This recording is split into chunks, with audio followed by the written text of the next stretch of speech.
Often we end up doing life the way we feel we're expected to do life, not the way we actually want to do life.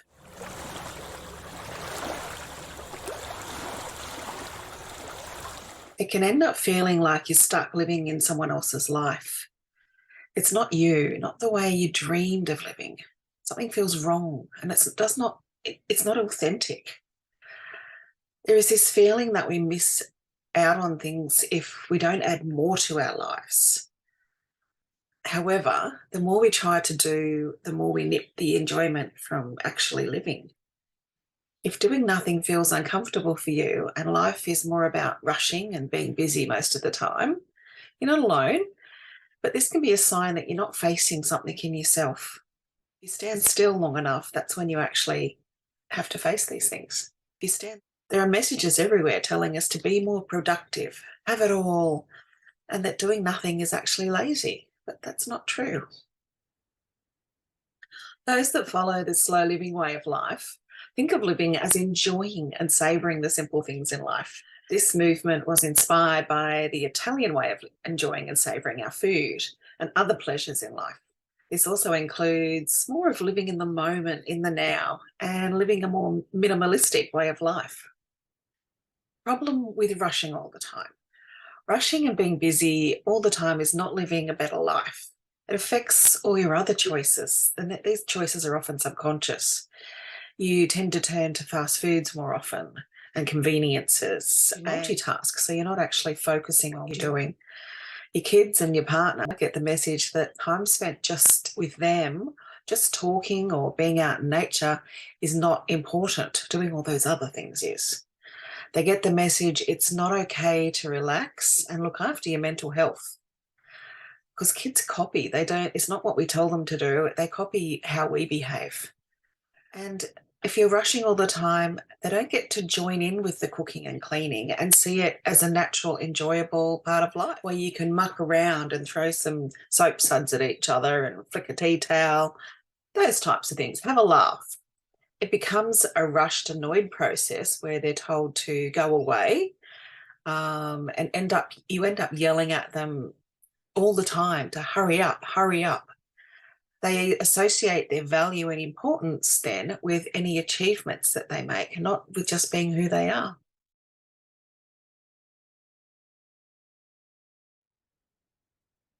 Have you ever been on a holidays that were filled to the brim with experiences because you were trying to fit it all in? You don't want to miss out on seeing this particular building and going to that theme park and doing it all, only to come home and realize that you actually feel like you need a holiday to get over the holiday. You're not missing out by saying no to some things and slowing down. You are using your discernment and choosing wisely with pleasure and your true values as your guidance, not more, more, more. As children, we instinctively know this. If you have children, you will have experienced their strong will to continue enjoying the moment as you try to get them to move on to the next activity, which of course you have to do sometimes. They hate rushing. Sometimes as adults, we do need to rush, but if your life has become more about rushing from one activity to the next, ask yourself, is this really how you want to experience your life and what you want your children to value? Letting go of what no longer serves you. Okay, let's get realistic. Are you going to use that fire pit, jet ski, the boat, the formal dining area, the barbecue, when you're too exhausted from doing everything else? These are often the things that are first to go. They're not bad, and they may actually be a part of how you want to live your life. But if your life is too full of all the other things you think you should be doing, they're the first things that get dropped off. They're the things that we don't think are as important. What can you let go of to get more of what you want and more of what you value? Start with people that drain you. All those people, particularly if you're a people pleaser, which I tend to be, then do you actually are these people more important than you and what you need to do for yourself? What about the activities that you don't really enjoy, but you feel you should do? And this includes for your kids. If they're not enjoying it, we used to think you had to stick to something all the time, but it's actually more productive and more growing more as a person to decide and discern. And you can only do that by practicing it. What about excessive cleaning and an attempt to always look perfect? Are there cleaning routines that you could just let go a little bit to fit more into your life? Social media instead of real connection. I get guilty of this one. I'm sure a lot of us do. All that stuff in the garage or spare room you don't actually use and you don't even want to look at because it reminds you of what you're not doing. That large house you don't actually get to enjoy. There's so many people that go to work and to pay for this beautiful big house, and it is beautiful, but it's got a big lawn that they have to mow all the time. They don't actually do anything on the lawn. They just mow it. And they're too tired when they get home to actually use that big kitchen and all those new appliances. Look at how you're actually living your life. What about that job that you hate but feel you have to stick to pay for the life that you don't enjoy? Could that be changed? All that stuff you have to clean but don't really use.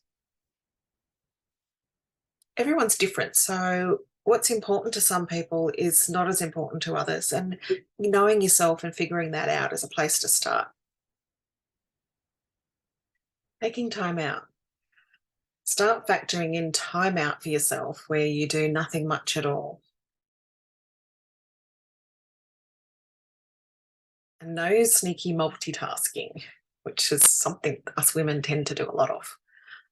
Just free time with no agenda.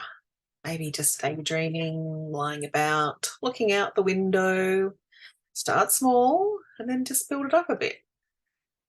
Make dinner earlier and together so you have longer to spend eating and talking at the table. Go for a stroll in nature with stops along the way to enjoy the view, watch a bird, etc., rather than with an outcome in mind that you're going to power walk to lose weight or to get fit, but just to enjoy where you are. Not that there's anything wrong with power walking to get fit, but this is a different walk, something that's where the object is to purely enjoy where you are and the moment. Spend your time off at home, cooking, eating, sitting outside for a long, lengthy lunch and playing, just mucking around. Keep it casual.